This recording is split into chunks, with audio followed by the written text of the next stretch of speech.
Hello everybody, welcome back to my YouTube channel. My name is Mujela, and if you are new here, thank you so much for joining the family.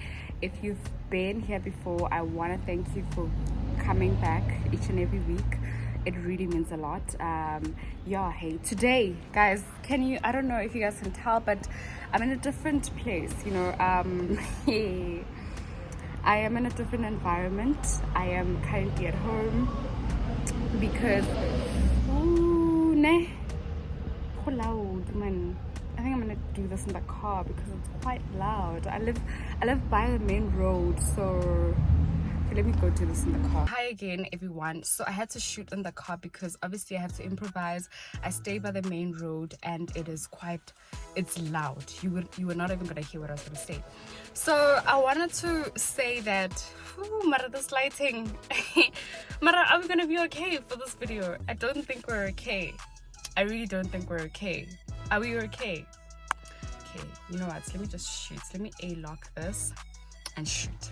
Alright? So, first and first, today lighting. Guys. First and first, so I am currently at home. I'm currently at home because number Ian, I had to leave Johannesburg. Johannesburg is a lot. Sandton is a lot. And if you don't step outside of Johannesburg to go home and recuperate, things might not end well for you. You know what I mean? So I really had to come home for just a few days and I'm going to go back to Sandton.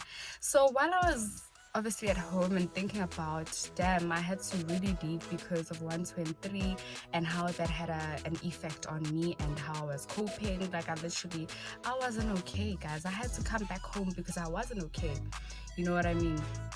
So now it made me think about something and I was like, I need to do a video on this because this is the reality of things. This is the reality of things and it's flippin' crazy, right? I had an idea to write about, I'm always writing, that's hence writing is at the top of my mind, but I had an idea to literally make a comparison, culture shock that I experienced when I moved to Johannesburg for the first time. So I've been in Pretoria all of my life, literally all of my life, not ever since I was born, but I've been here all my life. I went to primary school here, high school here. Listen, everything that I did, university here, I tried to run away from it at some point because I did study somewhere else, but I came back. So this place really almost like had me on chokehold all my life because I've been here, right? And I thought about a video. I'm like, no man, let me just actually note down the culture shock that I experienced ever since I moved to Johannesburg and right now. And yes guys, so I'm doing I know I always talk with my hands. Do I always talk with my hands? I don't know, but I did my nails in Pretoria for 200. I know had I been in Johannesburg Sandton, I would have been paying millions. So grateful that I did my nails. But anyway, back to the story. Now, number one, guys, let's just get into the video. Number one, I have to mention the aura. The aura in Johannesburg and the aura in Pretoria is very different. The people in Pretoria are very much, very kind and very welcoming and very let's just be loving and kind, you know what I mean? Let's just extend that. I mean, greetings, guys. We greet Madume Hafele, we greet each other. We make sure that we embrace each other. Even if I don't know you, I'm gonna embrace you. And that's how Pretoria is. That's how it's always been. That's how I've known it to be.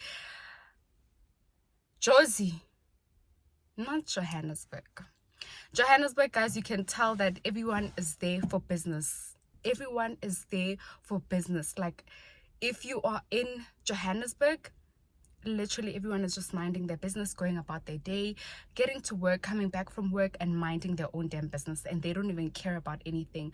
So in terms of kindness and whatnot, guys, obviously when I'm mentioning these things, I'm not like, it's just what I've experienced ever since I went. I'm not saying that obviously there are no kind people at all, but it's just like the hashtag men are trash. We're not saying every like every single one of them, but we're just painting a picture of how men are.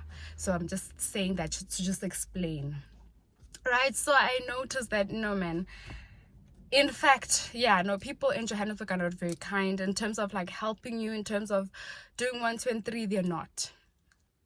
Number two, I have them written down here on my laptop. Sorry. Number 2, I mentioned Pretoria CBD and Johannesburg CBD. Guys, you know, I thought I was, every time I'd go to Pretoria CBD, I'd be like, yo, I'm in the pits. I'm in the pits, until I got to Johannesburg CBD and I realized that this is not just the pits. It's the ground. It's the ghetto. It's the ghetto. It's not the place to be. And I want to just, you know, just say a short story time about something that actually happened to me in Johannesburg CBD. I know this is going to come across as, the first part of the video is going to come across as me just, you know, saying all negative things. I'm going to get to the good parts about Johannesburg. But for now, I need to mention all these terrible things that happened to me. So so one time I was coming back from work. I took a Gautrain. And after I'm come back from work, I took a Gautrain, got to the Gautrain station. I stayed in Maboneng at the time, around Maboneng, not really exactly, but around Maboneng. So now I took a Gautrain. So after taking a Gautrain, fine, not a problem. I got to where I needed to get to, Park Station. And when I got there, I needed the ATM. I don't remember why I wanted to Uber. I needed the ATM and I wanted to Uber back to where I stay. And so I forgot. I don't know why my mind forgot, but I forgot that there are ATMs around Gautrain station. So I decided to take a walk. Now, as I'm walking, I'm wearing heels, guys. I'm looking real nice. I have like a little nice bag there. I'm walking. I walk. And Nipara is like to me, Siswam, wahamba wiwandla, and honestly, ngicela ukuthi ubambele week yakho because it's not safe here. Hi, I don't understand. I must hold my wig. Why? You know, I'm not really understanding. What's the memo? But I hold it, you know, but I sing too much, you know. I'm just there, like I'm holding this wig, but I'm not really holding it the way he asked me to. I'm holding this wig. So Ipara decides, I tell him that I'm looking for I don't know why, but for some reason I trusted this Ipara. I don't know. I really just trusted him off the hook. He tells me, he's like, okay, no, you're looking for it. Let me walk with you, you know, because it's not safe here. And you're wearing heels, you're holding this bag, what. I'm like, okay, let me walk with Ipara. As we walk, we're walking. We get to this place, right? By this time, I think we're passing, I don't know if we were passing the other side of the MTN taxi rank. I don't know how, but it was getting late, guys. It was getting late. And as we're walking, another man says, Siswam, because honestly. So now I'm like, guys, it's just, hey, what's going on? What's this hoo-ha about holding this wig? Now I hold this wig. But I'm not holding it to a point where like you're holding it. I'm just holding it, you know, nicely. Fine. After that, what happened? Oh yeah, after that, I'm holding this wig, right? And we get to this passage, right? Ipara is like, I don't remember what happened, but as we got to this passage, Ipara just comes closer to me, right? He comes closer to me and he says to me something, but I don't remember. I just couldn't. Yeah, no, I think I was going through a lot because now we had decided to walk because I realized that if I stop by the MTN here or do whatever, Ipara said he's going to walk me. So I will walk with Ipara until we get to... No, actually, I had not decided that before that. I decided after my wig was taken. Now, that passage, Ipara tells me something. He's like, this is when you need to now... We week. I find we walk through this passage, right? We walk through this passage. At the corner of this passage, as we're walking, this man comes out running, comes out like this, and he snatches my wig. And I'm like, I scream now. I'm looking back. Excuse me. Now I'm just wondering what's going on. My wig is gone. my wig was gone. The ladies, they were just like, ah, siswam, ah, you know. And I'm just like, what the hell? Nobody's gonna chase after this man. I couldn't. I'm in heels and it's late. So we continue walking until Ipara literally took me all the way to where I stayed. Ipara walked me all the way until where I stayed. And then I was like, you know what? I just told Ipara I just told Ipara Guti. It's okay. And then Ipara. So now, is the lighting still okay? Let's see. Okay, great. Great. Great. Let's do that. Okay, fine. Then now Ipara, obviously I'm very thankful to Ipara. I tell him that, listen, I don't have any coins on me, so let me just go up there, wait for me, like, trust me. I trusted you the whole way, so you trust me. I'm just gonna go up there and I'm gonna get something for you. I don't have coins. Had to ask a friend for 20 grand. The friend gave me 20 grand. Hey, 20 grand is 1,000, eh? 20 rand, guys. Oh, I don't know what grand is. Is it? Yeah, it is. Oh, sorry. Anyway, the friend gave me 20 rand. I went down there. I'm like, Yazini Yabonga, you walked me all the way from Park Station to Maboneng side, guys. So yeah, I was really thankful. I was safe. My phone was safe, you know, so I was really, really grateful. So all I'm trying to say is that Johannesburg CBD is not like Pretoria CBD.